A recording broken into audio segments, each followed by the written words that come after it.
recently someone asked me if it's immoral for her to manifest her specific person, or SP, if there's a third party involved. And she was telling me that she feels guilty and she feels like a homewrecker by manifesting that her specific person break up with a third party to be with her instead.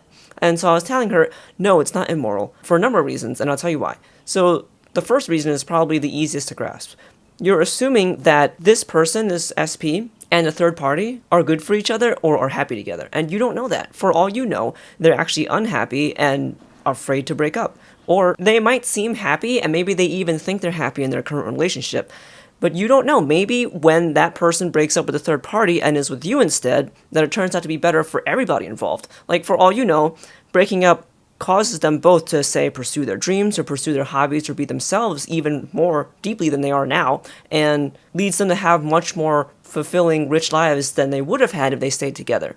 And maybe they don't even know that. Like, maybe they have no idea that this is going to happen. But neither do you. And the thing is, since you create your reality, you can make it so. So I asked her, as a hypothetical, what if things stay the way they are, your specific person goes on to marry this third party and ends up having, like, an okay marriage. But maybe, like, because of their personality traits or just the way that they interact with each other, they never actually fully achieve their dreams or, like, their career aspirations or whatever. Now imagine a hypothetical different reality where they break up, like, on good terms, and they stay friends, at least for a little while. If you don't want them to stay friends, you can manifest that they don't. But let's say that they break up and it's both mutual. They find different people. So she ends up with her SP and both couples end up a lot like happier, more grounded, more satisfied people. Maybe they, with the support of their new partners, end up living much more like fulfilling lives, having much more fulfilling careers that then goes on to like have a greater effect on the world where they're able to impact a lot more people positively. Like maybe they end up in a career that allows them to change the lives of hundreds or thousands of people for the better. So then would you then see breaking them up to be with your SP to be immoral? When not only did it benefit you and your specific person, but it also benefited third party and benefited third party's new partner and benefited the thousands of people that they went on to change the lives of? Like, no, of course not. And since you can't predict the future, you can't say that you know for certain that that's not going to be the case. And you might say, yeah, but they look happy together. Okay. Or yeah, but they have a fulfilling career now. Right. But like, you don't know, that's not like where the cap for their happiness or their impact on the world is. You can't say that this is the happiest that person can be, or this is the most reach this person can have in their life. Like, it's really presumptuous to say that. And so, for all you know, they just look happy on the outside, but maybe deep down inside, they might not even be aware that they feel like lonely or in some way unseen or unheard, or maybe they're not having all their needs met in a relationship. So that's the first reason everybody can get behind. The second reason might be a little bit more advanced. So both Neville Goddard and Seth say that we experience one probable reality, or like one timeline, if you will, out of infinite or numberless timelines. And we select which timeline we want to experience or which one we want to go to based on our thoughts, feelings, expectations, beliefs, and imaginings. And because of that, there are so many different ways that things can pan out, and you travel between these timelines seamlessly. So Seth says that like any outcome that you desire to have. So for example, if you wanted to be both a lawyer and an artist, then in some reality, you were those. So maybe in this reality, you're an artist, but because you also badly want to be a lawyer, in another reality, you are also a lawyer. He's also said that at any decision point, if either of those decisions appeals to you enough for you to really want to experience them, you will experience both. So for example, let's say someone named like John Smith wants to go on vacation to Spain, but also wants to go to Italy. Okay, well, if he wants both, then maybe in this reality, he'll go to Spain because that's the one that he wants like a little more, this version, but some other version of John Smith will end up going to the other country. So you get to experience both, because Seth has taught that we are much more than what we think we are. We are not just like this sack of meat and bones, a singular human living a linear life that we think we are, that reality seems to tell us we do. Because we are multidimensional beings that live not only like different reincarnational lives, so like John Smith will live as John Smith, but also like Jane Doe or whatever, but also multiple probable lives as us. So like John Smith is living a life where he's an artist, he's a doctor, he's a lawyer, and whatever the heck else he wanted to experience. And so because of this, we get to experience a lot more than we think we do, and time is not just linear. We perceive it linearly, but that doesn't mean that it exists in the same way we perceive it. Like I've said before, you watch a movie linearly. You watch each frame like in succession, one after the other, but that's not really how the movie exists. Back then it used to exist on like a film, like an actual film reel. Today it exists as bytes on your computer, as like zeros and ones. It doesn't actually exist as a series of frames. We just perceive it as such. Or like if you are driving a train or a car along a countryside, you perceive it in a line. But that's not actually how the country exists. It exists in 3 dimensions, but you only perceive like, one aspect of one line of it. So just because we perceive time like going from seemingly past to future doesn't mean that it necessarily only exists like that. And there's some evidence that time is a lot more malleable than we think it is, and that the past is not fixed. And there are some experiments that seem to support that. Like if you want, you can Google the delayed choice quantum eraser experiment, which is like a variation of the double slit experiment that seems to imply that the past is not fixed. And this is also why Neville talks about revision. He calls it a revision, like changing the past, but Seth also talks about that. He just doesn't necessarily use the word revision. He just calls it changing the past. And so we think that there's like only one reality that we perceive, because that's what we are paying attention to. But Seth is saying in his first book, Seth Speaks, that we are these multidimensional beings that experience a lot of things, but it just seems to us that we only live one life because like our mind is so intensely focused on this particular reality that we block out our awareness of the other realities. But like if you were to do the techniques that he teaches you in the books, you can actually start to perceive not only your reincarnational lives, but also your probable lives, as in like the other variations of you. So like all the different John Smiths, for example. You are living all these like simultaneous other lives, but with your thoughts, beliefs, expectations, feelings, and imaginings, you basically select one to focus on. But as soon as your thoughts or beliefs or expectations change, you can seamlessly go through these different timelines or these different probable versions of yourself without even realizing it. And that many of us have probably moved between probable versions of our reality at least once a day. Some of us probably do it multiple times a day, depending on like how often you change your thoughts or try to like improve your mental diet. And so because there's all these different probable versions of you, there is a probable reality out there somewhere where your SP is still with their third party, which is fine. But there's also another reality where your SP is not with your third party, and you can just go to that one. But there's also other realities where they break up, where they choose to break up, possibly even without your interference. And some realities where they do break up because of you manifesting it. And all these probable realities are just as valid as the other. Like, you experience one at a time, but that doesn't mean that the other ones are not as valid. Like, if you're sitting in a car, that doesn't mean that all the other cars on the highway with you are not real. You're just experiencing this one. This is the one that you're experiencing right now. And so because you can switch between these probable realities with just like a change in your decision or a change in your mental actions,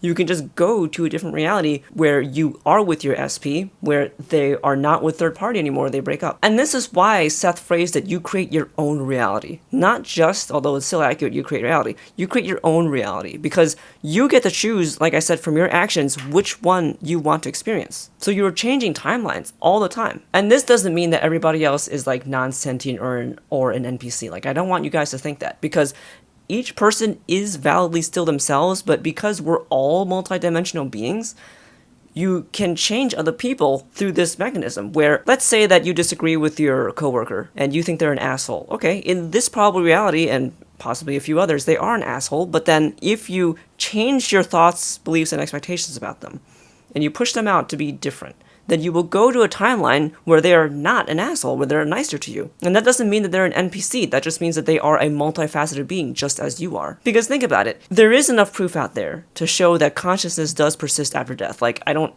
want to go into that in this video, but you can prove it to yourself by reading up on all the near-death experiences. You can buy books written by like MDs, actual doctors who was skeptical about this before they started seeing that patients would flatline and come back with information that they could not possibly have, or come back with information they could not possibly have perceived because of like total brain death.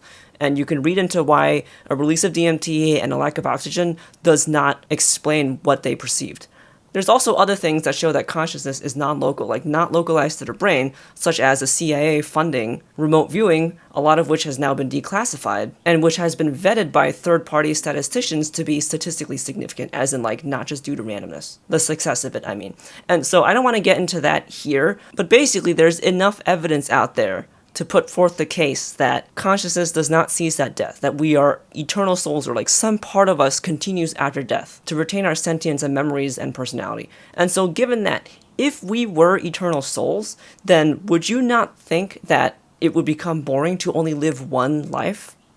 no reincarnation, just one linear life, would you not want to explore different lives? Like, of course, any intelligent, curious consciousness or mind or being would want to do that. I mean, even our children do that. Like when you were a kid, you might have come across those choose your own adventure books where there's like multiple different endings, and if it was interesting enough, you might have gone through all the different endings just out of curiosity to see how they could have ended. I mean, even with fiction, we like to explore different potential plot lines, like people write fanfics and stuff like that. Just explore what else could have happened. When we play video games, people do something called save scumming, where like, especially for like a story-driven campaign video game, they'll save and then pick one choice and see where that goes, and then return to that save later and pick another choice because they're just curious. Of course, like any sentient thing with a consciousness and feelings and a mind is curious. So I feel like it's inherently obvious that if we were an eternal soul, which, as I said before, evidence supports that, then of course we would want to explore every single probability. So that means like John Smith as a doctor, John Smith as an artist, John Smith as an actor.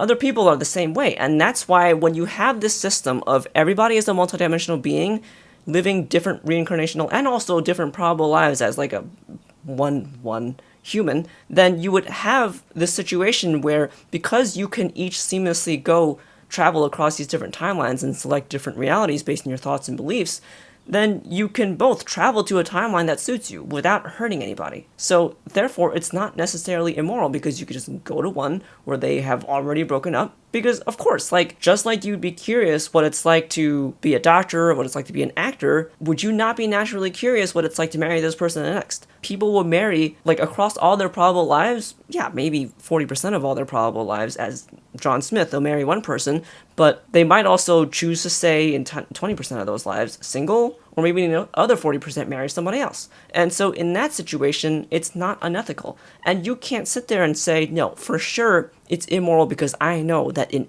100% of his or her probable lives, my specific person married the same person. Like, why would you make that reality for yourself? You can change that. You can manifest that that's not the case. And I want to remind you guys that, like what I was saying before, if we truly are an eternal awareness, like an eternal mind that doesn't die, then of course, we would naturally be curious and want to explore everything, including, oh, okay, what would it be like to be with this person? What would it be like to live life as, a doctor with this person? It just adds to the experience. It adds to that creativity. And if you are like an eternal being with basically nothing else to do, if you don't experience all these things, it gets boring. Like, that's why, like, certain video games played the same way are boring. Like, you don't watch, well, some of you do comfort watch. I comfort watch sometimes the same movie over and over, but if you were offered different variations, you'd definitely watch that. Or if you play like a campaign game, generally that has less replayability than a game that has multiple different endings, or a game that has like mods where you can change like the different ways you can go, or just games that are just different every single run, like a roguelike or something like that. And so if us as mere humans can crave this variety and have this curiosity for like new experiences and novelty, then of course, like our greater soul, the part of us, our greater personality, or as Seth calls it, the entity that lives multiple lives, with this greater intelligence, would definitely prefer to experience more things. And so such a soul would, of course, welcome the chance to experience completely different futures. And I'm saying this about, like, the theoretical SP that we're talking about here, where, like, of course, that person being an eternal soul would be curious and would want to experience that. And so it doesn't have to be an unethical thing. And this is an impossible hypothetical, but I would say it's more unethical to trap like such an intelligent eternal soul into only experiencing like one linear choice, one variation of life. Like how boring would that be over eons, where you only just get to live one life and that's it. And then for the rest of the time, I guess you just sit in space and like twiddle your thumbs. I don't know. And so because you create your own reality and they're creating their reality too, then you can mutually create a reality where you just get to experience this new thing together. And it'll be rewarding and fun and satisfy your like your eternal soul's curiosity and drive for novelty, or just desire for exploration. And here's a practical thing I want to address. A lot of people think that by breaking up their specific partner and third party that it has to suck. And I'm saying it doesn't have to suck, because if you were truly like a god who can create any reality, then of course you can create one where it doesn't have to be like that. Like, they might just realize some fundamental incompatibility. You could manifest that their third party gets their dream job, but it's in another town, and they're just like, this is such a good opportunity, I cannot pass this up, like, I'm sorry, I would like to separate so I can pursue this dream of mine.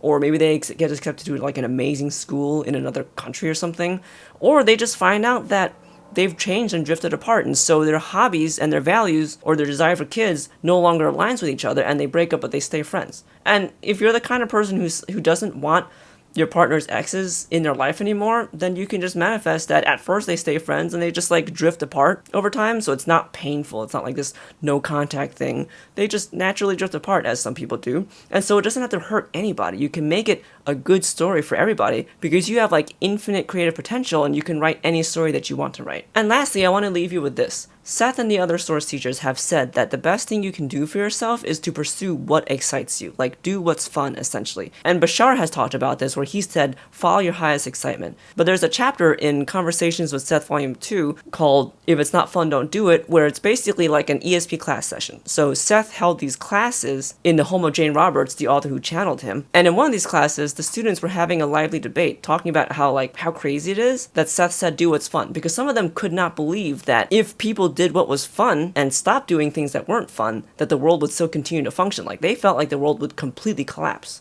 And Seth basically was like, no, your world is actually, and this was in the 70s, your world is actually in dire straits because you guys don't do what's fun. You guys get these ideas in your head about like, okay, I have to get this like stuffy career that I don't like, or I have to pursue these things, or I have to always be like responsible. If I'm a parent, then I have to be in parent mode all the time, and like I can't like let out my inner child or have any fun or anything like that. And he's like, this is what keeps your world in the chaos that it is, where like so many people are like repressed or just unhappy or stressed or like resentful. And he was like, if people actually follow what was fun, then the whole world would operate much better, because you guys incarnate with a general plan of what to do, and you are guided along that plan. You have the free will to deviate, but you're guided along that plan based on like your passions, your interests, your like intuitional hunches. So like Neville Goddard talked about inspired action, Seth basically describes that as whispers like from your entity, from your greater entity, higher soul, whatever you would call it. Essentially, the personality that is you, that encompasses all your probable versions and all your reincarnational lives too. It's still you,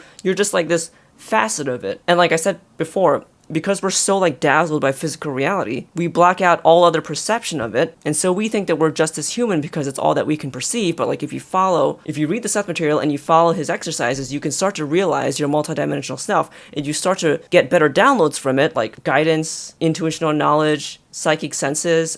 You can start to tap into your reincarnational lives. You can pull skills from your other lives too, like playing the piano or like being a better tennis player or whatever, public speaking. So he was saying if you do what's fun, then you are following the whispers of this greater entity, which is able to see all probable futures and also all probable pasts, and so is able to guide you along the best route, because it of course knows your deepest desires, and it knows the lessons you need to learn, and it remembers the life path that you got, like the blueprint that you guys formed together, and also the desires, lessons, and life paths of everybody else. And so it's able to like create a bridge of incidents for you that's best for you, tailored for you, and also for everybody else. And that's what inspired action is. It's like when you quiet your mind enough and you quell your fears and doubts and limiting beliefs enough to hear essentially like the whisperings or the nudges of your entity telling you like, go do this or go do that. So it can be something as simple as like wanting to pick up a new hobby. It could be something as simple as like, oh, that's weird, I want to take a different route to work today. And then say you run into someone that like gives you like a dream job or something.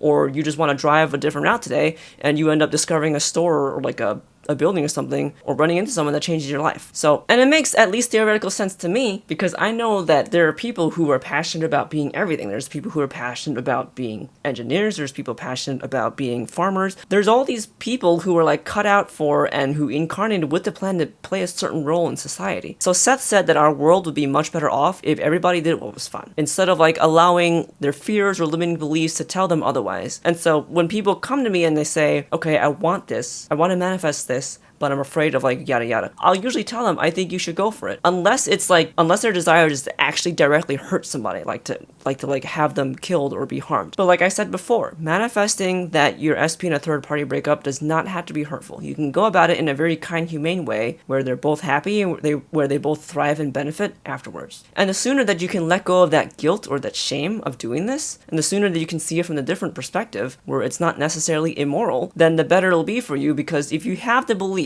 or you have the feeling that you're doing something bad, that this is a bad thing, but of course you also have the belief also that you're a good person, then these two beliefs will contradict, and you will get the mixture of them both, where you won't fully manifest one because you believe strongly in the other, and so the other one like basically kicks out one of them from your life. And that way the two don't contradict. Anyway, I hope this helps. Thanks for watching, and I'll see you in the next video.